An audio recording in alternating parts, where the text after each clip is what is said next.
Assalamualaikum warahmatullahi wabarakatuh. Bismillahirrahmanirrahim. Tabarakalladzi nazzala al-furqana ala 'abdihi liyakuna lil 'alamin nadhira. Allahumma shalli wa sallim ala nabiyyina wa rasulina Muhammad wa ala alihi wa sahbihi asma'in, amma ba'du.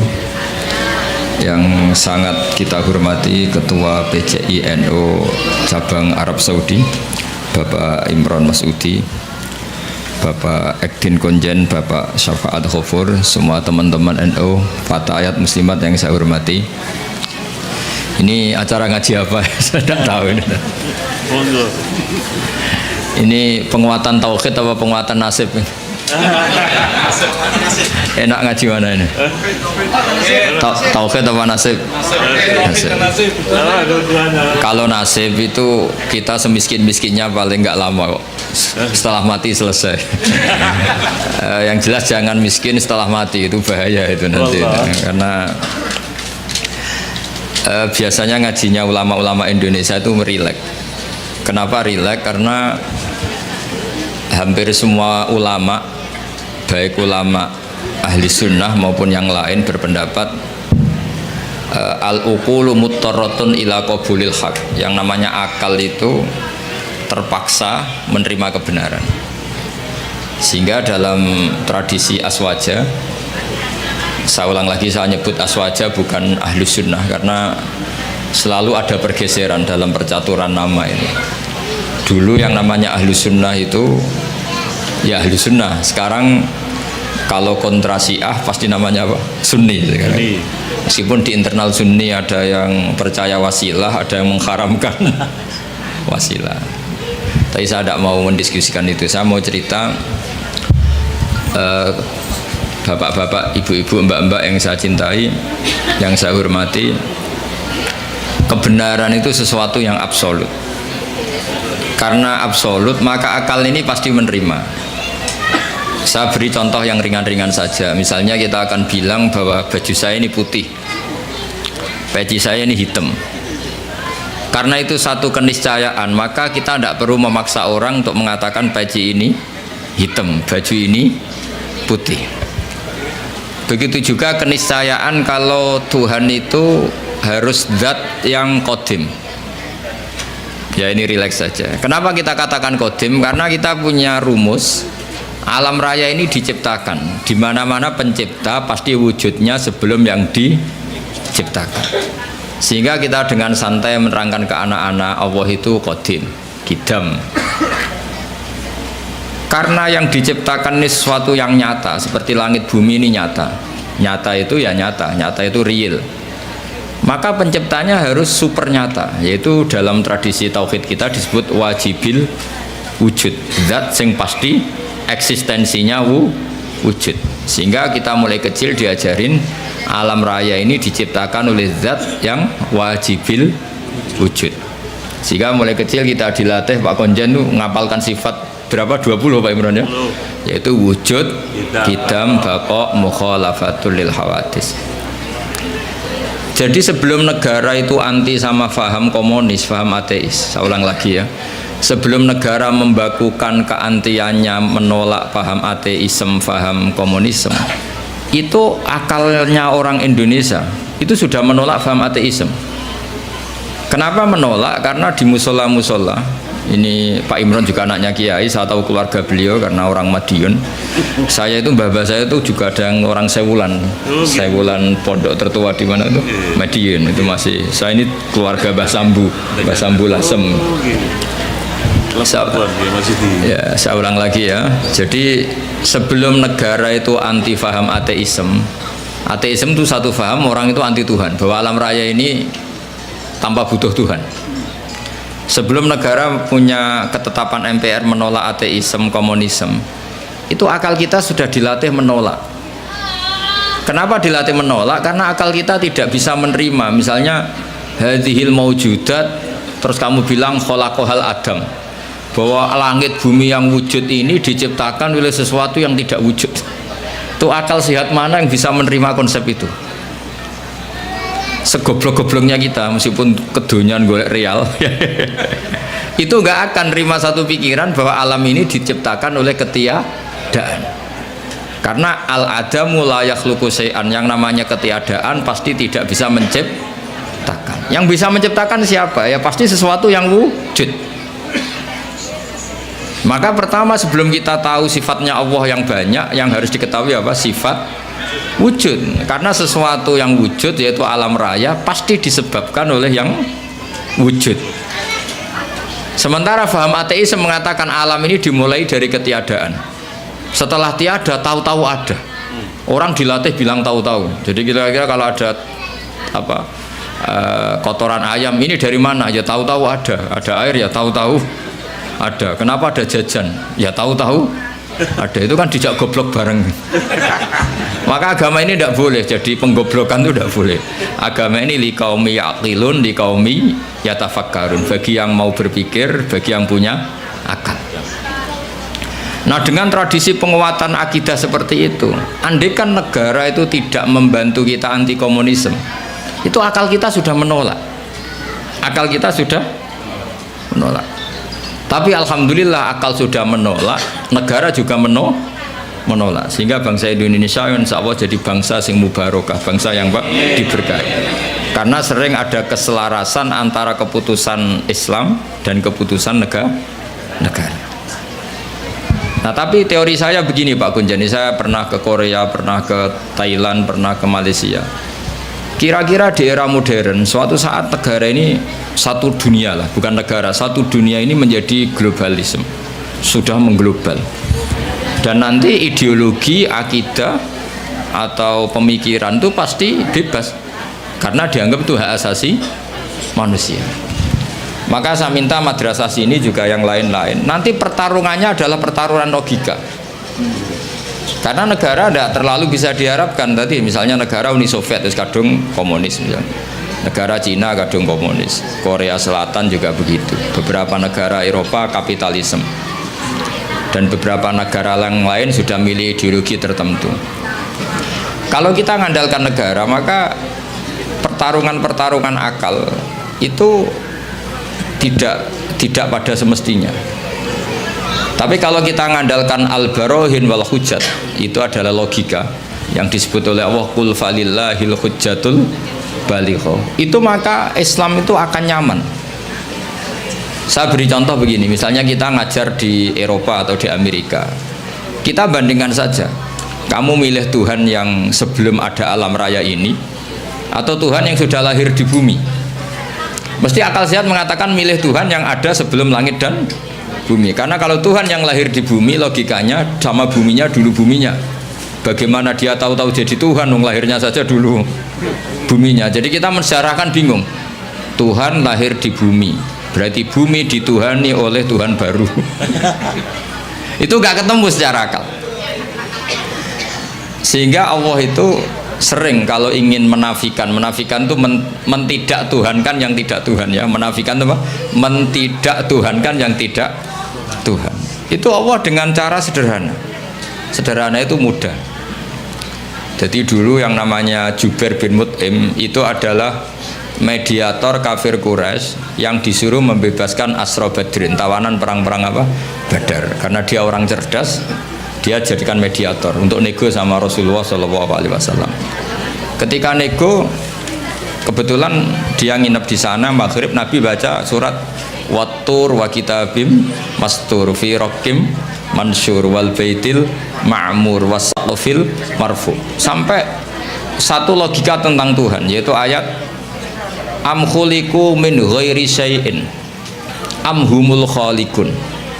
Masa alam raya ini diciptakan tanpa sebab? Syai' itu huwa al-mawjud. Jadi wa indana syai'u huwal mawjudu. Masa alam raya ini yang mawjud, yang punya eksistensi, yang wujudnya nyata, kemudian diciptakan oleh sesuatu yang tidak wujud.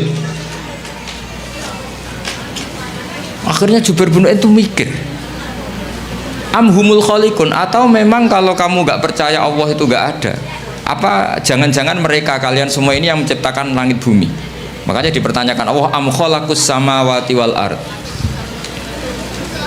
Sampai ada sekian pertanyaan, termasuk Qul ara'aytum ma tad'una min dunillah aruni madza khalaqu minal ardi am lahum syirkun fis samawat. Orang-orang yang kamu tuhankan Lata, Uzza, Hubal, apa ikut berkontribusi saat langit bumi diciptakan?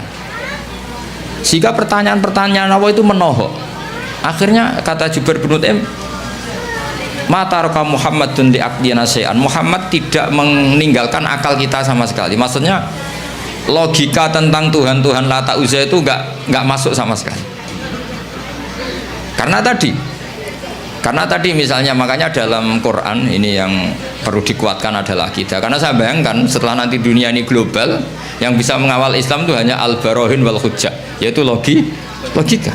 Karena negara pasti punya sistem, misalnya di luar Indonesia atau di luar Timur Tengah, pasti sistemnya kalau nggak ateisme ya kapitalisme. Maka kata Imam Nawawi, Syekh Nawawi, kebanggaan kita karena beliau orang Banten tapi hidup di Mekah sampai bergelar Sayyidu Ulama'il Hijaz. Itu setiap menafsirkan fa inna hisbawahi humul ghalibun, sampai lihat di semua ayat yang di situ diterangkan pasti logika Islam itu menang. Itu diterangkan kata beliau bil hujat wal barohin amma bisaulah fala, katanya kemenangan Islam itu pasti dengan argumentasi ilmiah. Kalau soal kekuasaan itu tidak mesti. Kita tahu Rasulullah pernah kalah di perang Uhud, dan itu Allah dengan enteng ya, dengan santai ngendikan watilkal ayam nudawiluha bainan nas. Kalau perang itu pertarungan fisik antar manusia, sehingga bisa saja Rasulullah yang hak kadang-kadang kalah, yaitu kayak di perang Uhud. Tapi Rasulullah sebagai pembawa kebenaran, yaitu yang sesuai dengan akal sehat, itu ayatnya ja'al haqqu wa zahaqal batil innal batila kana zahuqa. Jadi misalnya ini, saya beri contoh, Zaid sama Umar misalnya, kata Umar 1 tambah 1 itu 2, kata Zaid 3. Mungkin dalam pertarungan yang bilang 2 itu kalah, mati. Tapi dalam logika 1 tambah 1 2 itu akan menang selamanya lama, karena 1 tambah 1 3 itu sesuatu yang batil atau yang mukhal. Fir'aun bisa jadi Tuhan saat dia kuasa. Musa terdesak karena dia seorang raja. Semua orang Mesir dipaksa menuhankan Fir'aun. Fir'aun bisa menang. Buktinya beberapa orang yang tidak mengakui Fir'aun Tuhan mati terbunuh. Berarti Fir'aun menang sebagai raja dia, tapi tidak akan menang sebagai logika. Karena logika manapun menolak ketuhanan Fir'aun.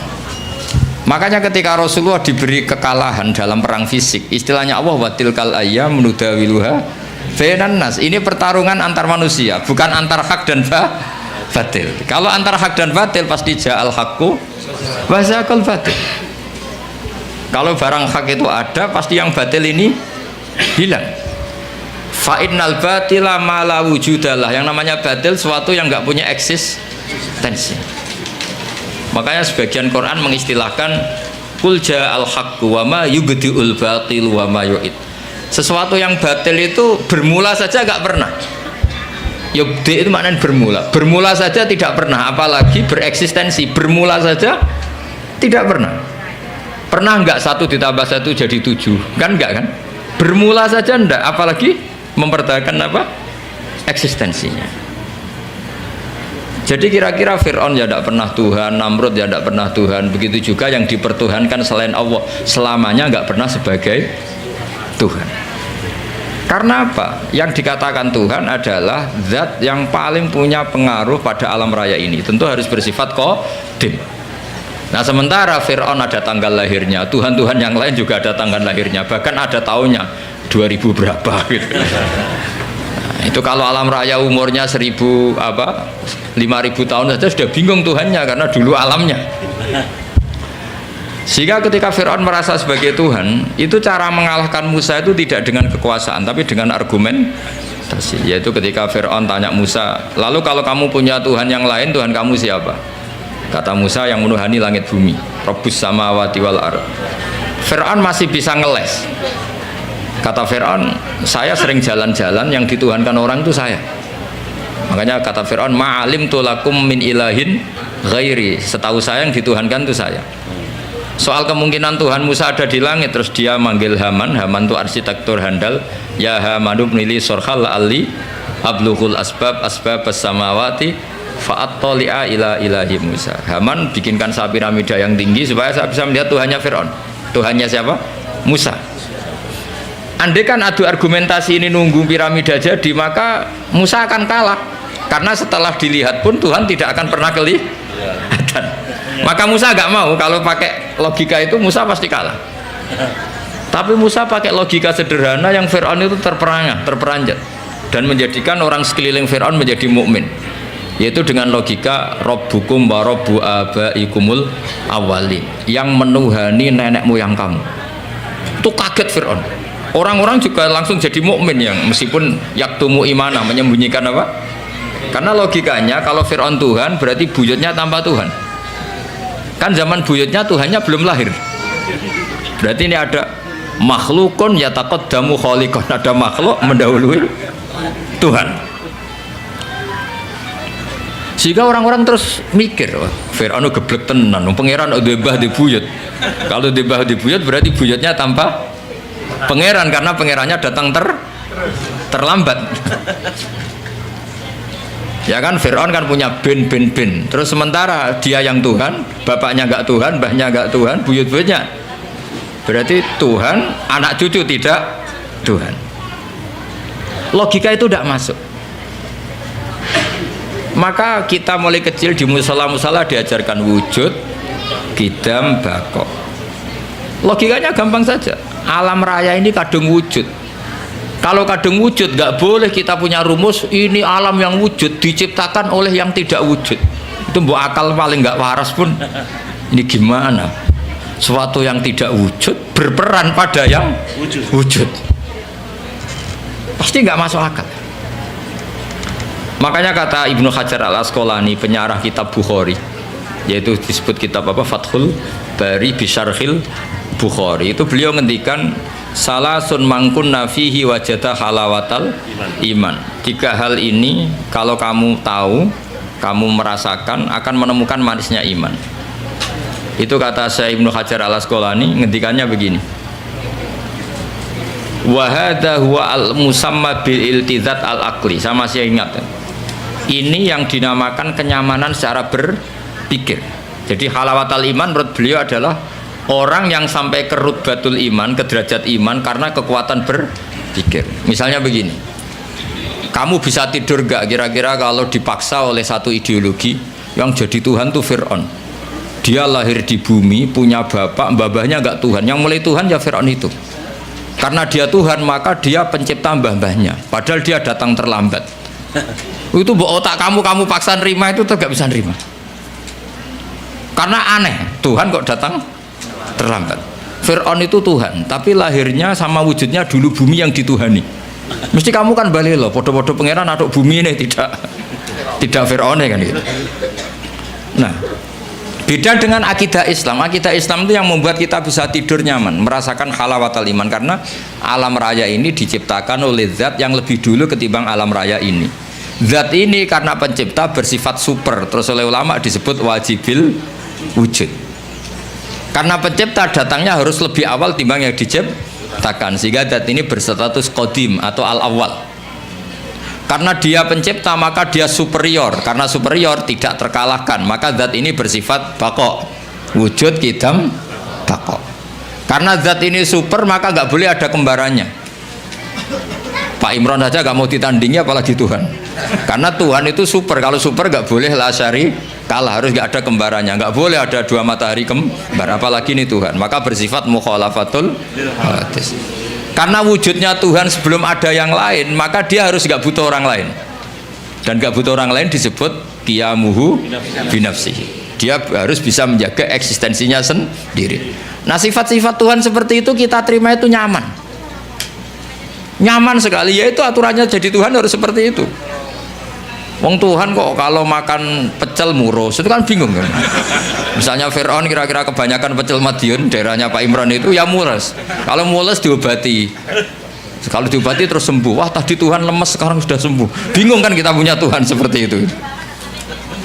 Bingung nggak kira-kira kalau punya? Terus kalau ada orang masalah, jangan sekarang lapornya, Tuhan masih tidur. Pusing nggak? Punya Tuhan masih, semua masalah di cancel karena Tuhan baru sakit.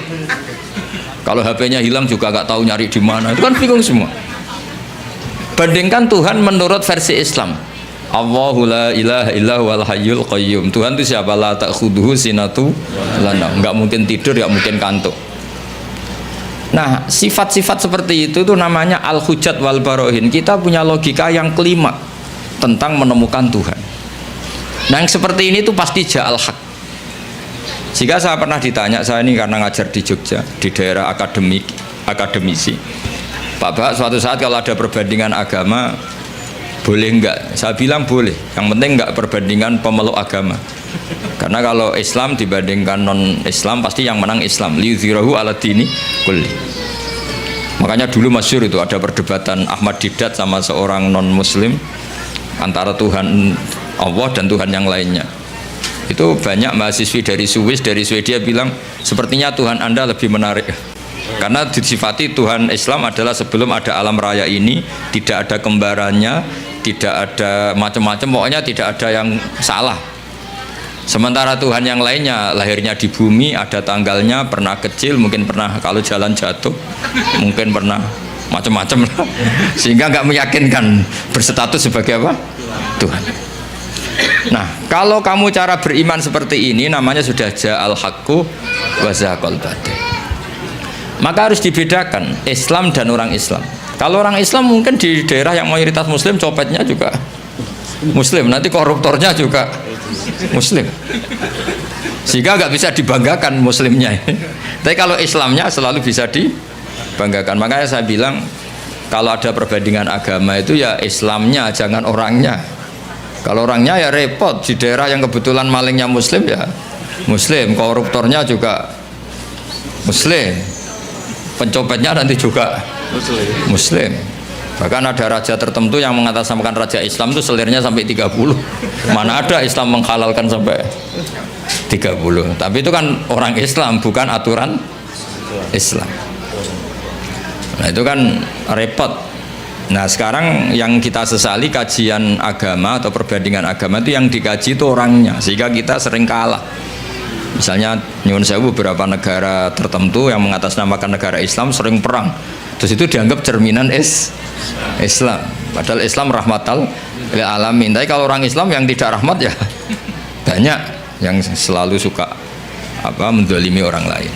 Maka kita harus hati-hati mana perilaku seseorang dan mana itu Islam.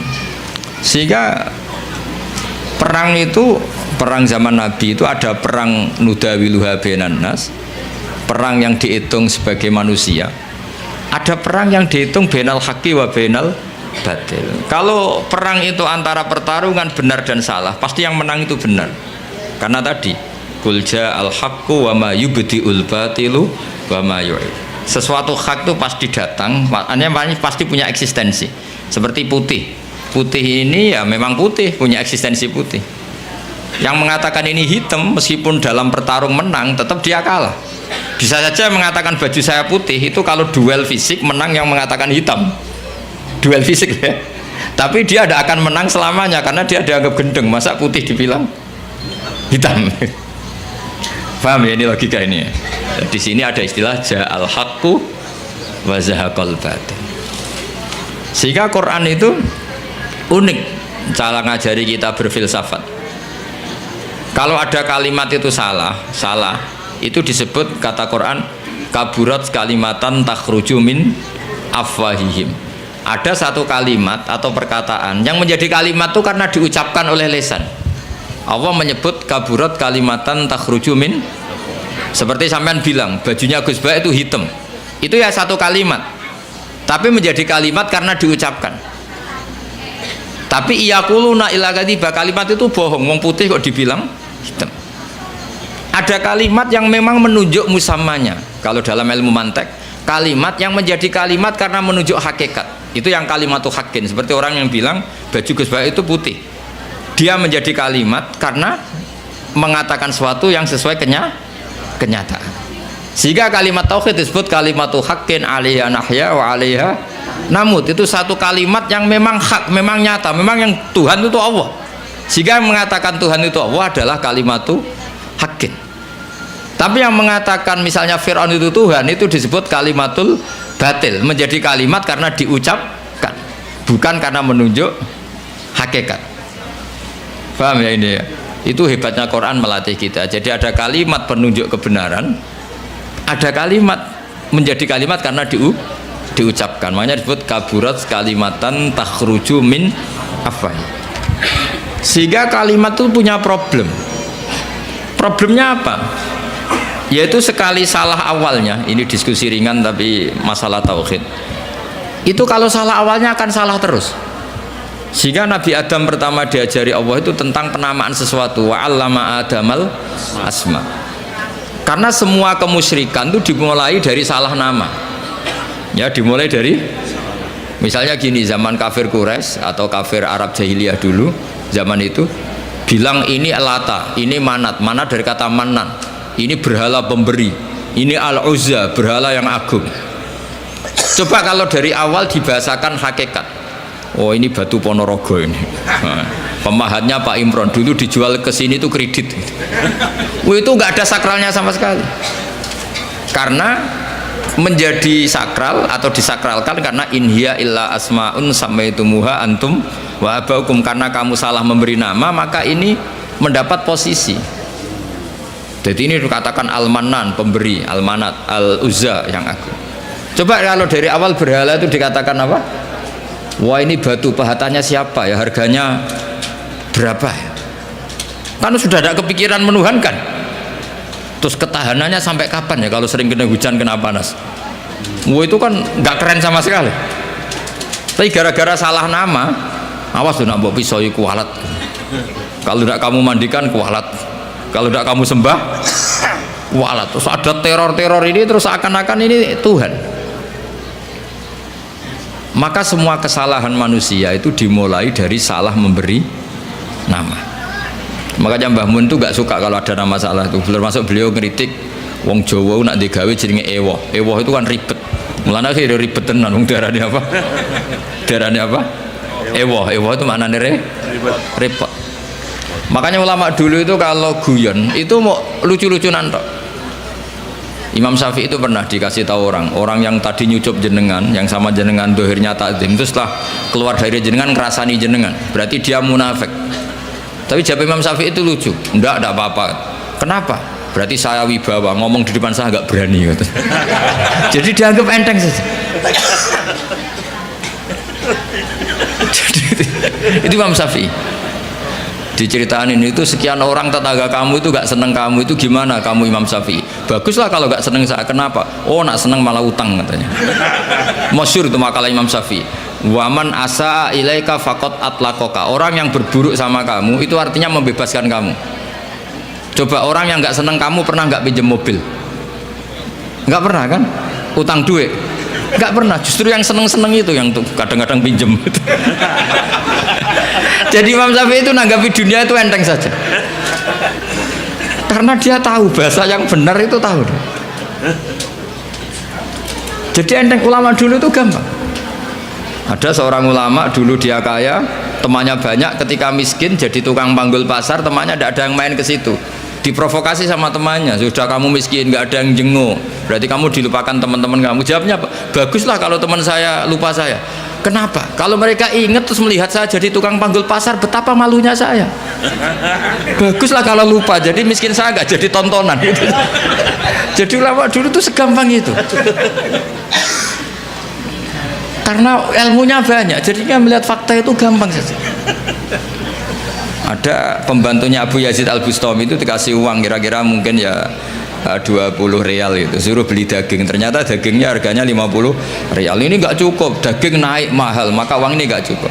Jawabnya Abdul Qasim Al-Junaidi, Abu Yazid arkhisu bitarki, jadi arkhisu bitarki, ya bikin murah saja. Loh 20 aja nggak cukup, oh dibikin murah. Ya menjadi mahal karena kamu ingin beli. Kalau nggak ingin beli kan tidak mahal, ya sudah nggak usah beli. Jadi ulama dulu itu enteng sekali. Makanya banyak ulama dulu itu punya istri cerewet, judes tetap jadi wali. Karena kalau istrinya judes itu katanya dia, wah ini tambang pahala. Karena mensabari orang judes itu ibadah. Maka bilang istrinya, monggo teruskan. Nah selama ini kan enggak, kalau istri kita judes kita bilang, oh ini kita lelaki kok dimarahin istri, harga diri kita itu berpikir yang salah. Ini tambang pahala. Tambang apa? Dan kalau judes itu bagus. Kalau rukun malah minta belanja, malah mahal itu. Coba kalau sedang mesra itu mintanya istri apa? Belanja kan? Murah mana? Pas marah sama pas rukun? Biayanya itu. Murah mana? Pas neng-nengan sama pas harmonis? Mahal mana? Mahal pas harmonis. Maka anggap saja gitu, pas neng-nengan alhamdulillah ini jeda. Meskipun dimarahi terus lama-lama jantungan mati. Jadi mau saya cerita, jadi ulama dulu itu gampang sekali. Karena sekali sesuatu itu salah nama, itu bahaya. Makanya pertama Nabi Adam diajari wa 'allama Adamal asma. Maka alhamdulillah kita dari awal mengatakan bumi ini makhluk diciptakan, manusia juga makhluk diciptakan. Sehingga status kita, andaikan kita dari awal mengatakan Fir'aun makhluk, Nabi Isa juga makhluk, mungkin nggak menuhankan orang yang berstatus makhluk. Tapi kita kadang nggak mengatakan manusia itu manusia super yang seakan-akan hidupnya nggak butuh orang lain. Maka saudara Rasulullah ketika begitu bangganya dikatakan gelar saya terbaik kata Nabi adalah Abdullah, hamba Allah. Karena Nabi gak ingin nasibnya seperti Nabi Isa. Justru dengan gelar Abdullah itu Nabi gak akan dituhankan karena berstatus Abdul itu berstatus Abdul. Jadi Islam ini juga harus dikawal oleh jangan sampai kita keliru memberi penamaan. Saya di Jogja sering memberi saran ke bapak-bapak ibu, kalau kamu bilang anak, wah ini anak nanti membiayai setelah kuliah biaya lagi, nikah biaya lagi, maka kamu lihat anak ini problem. Tapi kalau kamu melihat anak ini penerus sujud saya, penerus kebaikan saya, kalau saya sudah mati tabungan saya adalah di anak. Saya sujud, anak saya sujud, cucu saya sujud, cucu saya penyembah Allah, pecinta Rasulullah. Maka melihat anak ini sebagai penerus kebaikan, maka menganggap anak itu penting. Sehingga Allah kalau mengistilahkan anak itu apa? Walladzina amanu wattaba'athum dzurriyyatuhum biimanin. Kita melihat anak itu ini generasi penerus iman saya, ini generasi penerus sujud saya, maka kita melihat anak ini senang. Tapi kalau dari awal melihat sebagai apa? Beban, maka terus anak ini problem. Sampai kalau asik kumpul istri terus jadi hamil. Loh kok hamil padahal saya ada ingin. Anak-anaknya sendiri, loh hamil padahal saya ada ingin. Apalagi kalau terpaut setahun. Loh anakmu kok kacek sidik, kesundulan aku yurah niat. Jadi ini baru ada nih. Sedang ada nama. Belum. Jadi saya mohon sekali, jadi agama ini hanya bisa dikawal dengan al-hujjat atau logika. Makanya dikatakan Allah wa tilka hujjatuna atainaha Ibrahim ala qaum. Tapi sekarang banyak orang itu nggak berlatih argumentasi, sehingga di tradisi Aswaja NU orang harus hafal akidatul awam, harus hafal sifat wajib 20, sifat muhal 20. Terus sifat wajibnya Nabi 4, sifat muhalnya Nabi 4, sifat jaiznya 1. Tanpa itu semua kita tidak bisa ngawal apa? Islam. Karena pertarungan duniawi itu menyudutkan Islam. Misalnya Anda bilang katanya orang Islam itu hidupnya fid dunya hasanah, orang Ethiopia kok miskin-miskin, kamu tidak bisa jawab. Tapi kalau kamu membela Islam dengan logika, misalnya mereka menuhankan makhluk yang lahir di bumi, kamu menuhankan zat yang adanya sebelum langit dan bumi. Kira-kira kalau adu argumentasi menang mana? Keabsahan sebagai Tuhan. Tentu lebih logis yang ada sebelum langit dan bumi, yang layak berstatus sebagai Tuhan. Nah itu yang harus mengawal Islam itu, liqaumi ya'qilun, liqaumi yatafakkar. Sehingga dulu Nabi itu kalau menerangkan tauhid itu gampang sekali. Saya berkali-kali cerita kalau ngaji dulu orang kafir jahiliyah itu Tuhannya banyak karena problemnya banyak. Sehingga ketika Nabi mengajarkan satu konsep Tuhan satu atau tauhid, itu mereka bilang gini, aja'alal alihata ilaha wahida inna hadza la syai'un ujab. Masa urusan banyak kok Tuhannya satu, ini aneh. Makanya mereka bilang apa? Aja alal alihata ilahau wahidah. Masa Tuhan yang banyak menjadi satu, ini aneh. Problem kita banyak, kasus kita banyak. Harusnya Tuhannya juga banyak. Terus Nabi secara santai menerangkan, kalau kamu jadi pembantu atau jadi budak, terus punya majikan banyak, perintahnya beda-beda, kamu pusing nggak? Wah ya pusing Muhammad, mendingan majikan satu. Terus Kanjeng Nabi bilang, inna rabbakum sayyidukum, Tuhan kamu adalah majikan kamu. Kalau Tuhannya banyak merintahkan semua, pusing kamu kan. Ya sudah mat, Tuhannya satu saja kan? Itu yang dimaksud daraballahu matsalar rajulan fihi syuraka'u mutasyakisuna wa rajulan salamal lirrajul hal astawiyani masalah. Alhamdulillah, Allah membuat satu perumpamaan, ada orang punya majikan banyak yang perintahnya beda dengan orang yang hanya mengabdi satu majikan. Kira-kira kamu milih mana? Milih yang satu majikan. Terus ketika mereka menuhankan berhala itu, Nabi bikin contoh itu sederhana sekali. Daraballahu masalan abdam mamlukan. Allah memberi satu perumpamaan begini. Nabi itu pidato begini. Andaikan ada budak yang buta, sudah buta tuli, kamu mau nggak tak kasih pembantu yang seperti itu? Wah ya nggak mau Muhammad, pembantu kok malah ngerepotin nih. Berarti itu nggak sah jadi pembantu, nggak sah. Lalu jadi pembantu saja nggak sah, kok jadi Tuhan? Yaitu berhala itu kalau potong tangannya terputus ya dibangun lagi, kalau kotor dimandikan. Itu kan Tuhan kok ngerepotin. Jadi abdan itu makanya disebut wator bawa masalah rojul ini ahaduma abkam. Abkam itu nggak bisa ngomong, layak diru ala sein, melakukan apa saja nggak bisa. Wahwa kalun ala maulah, adanya hanya merepotkan. Jadi Nabi bikin satu logika, kamu mau nggak punya pembantu yang buta, yang bisu, yang tidak bisa melakukan apa-apa? Wahwa kalun ala maulah, yang adanya hanya merepotkan. Mereka jawab nggak mau Muhammad. Nah sekarang Tuhan kamu yang kamu sembah itu Lata Uzza, itu kan merepotkan. Kalau kotor kamu mandikan, kalau ada yang potong terputus kamu tata lagi. Itu logika. Sehingga terus orang kafir Mekah itu iman itu dengan logika.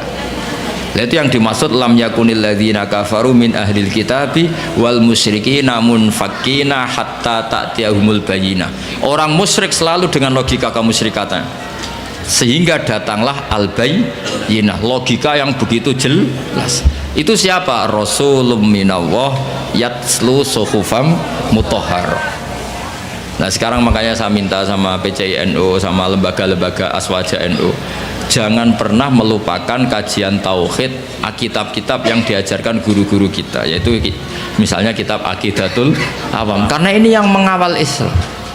Saya pernah di PCI NU Korea, itu mereka tauhidnya mantap, melihat ateis itu kayak melihat kebodohan.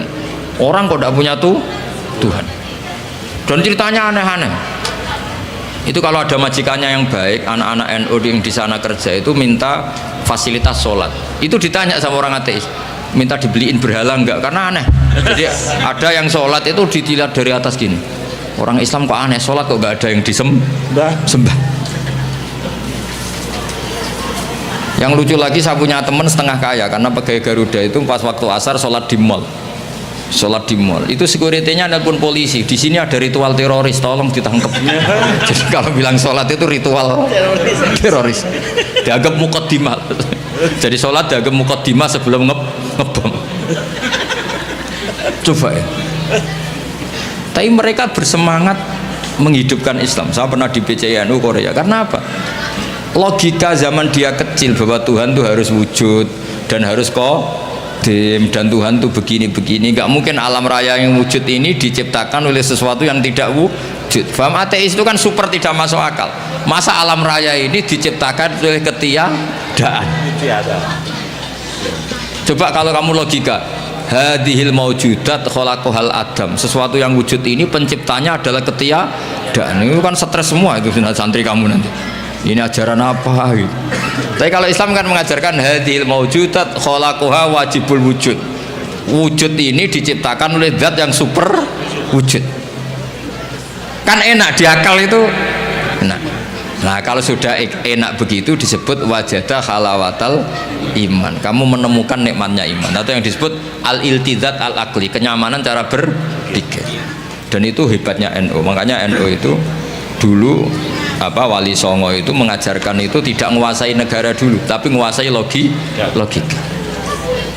Kalau negara itu bentukan kemudian.